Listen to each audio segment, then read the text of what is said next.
organisé. Et je voudrais l'occasion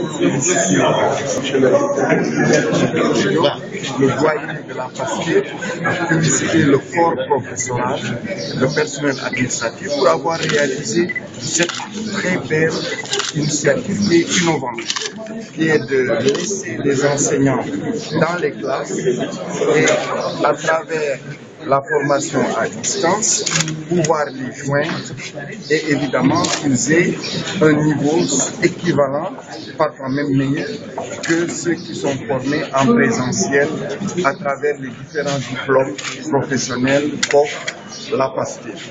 Et le deuxième aspect de ma visite, c'est l'inauguration donc de ce bâtiment et aussi de la salle qui a été équipée par la Fondation Sonatel. Et c'est l'occasion aussi de féliciter et de remercier la Sonatel pour le travail qu'elle mène au service de l'éducation et particulièrement de l'enseignement supérieur. Depuis un peu plus d'une décennie que cette fondation a été créée, elle est intervenue dans beaucoup de secteurs au niveau des universités.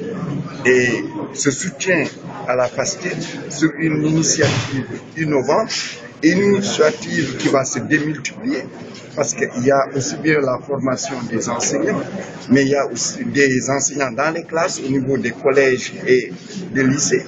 Mais sans doute il y aura aussi la formation des universitaires, parce que vous le savez bien, nous sortons d'une concertation nationale pour l'avenir de l'enseignement supérieur et il a été beaucoup question de la formation pédagogique des enseignants du supérieur et aussi à démultiplier au profit des autres universités.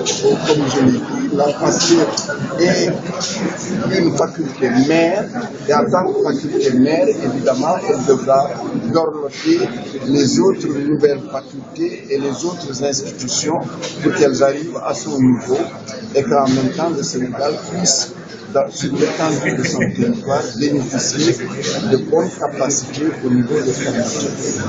On dit souvent il y a un manque de manque du corps professoral au niveau de l'enseignement supérieur.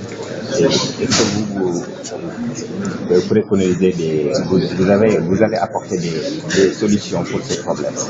Vous savez, nous sortons des concertations nationales pour l'avenir de l'enseignement supérieur.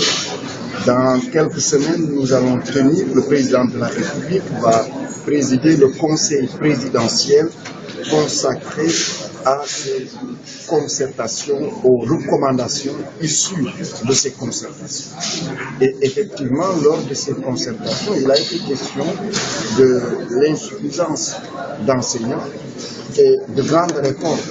Il faut prendre cela comme un tout. Il faudra réformer beaucoup de choses à la fois et le renforcement du personnel d'enseignement et de recherche est un élément. Et le gouvernement va le prendre en compte.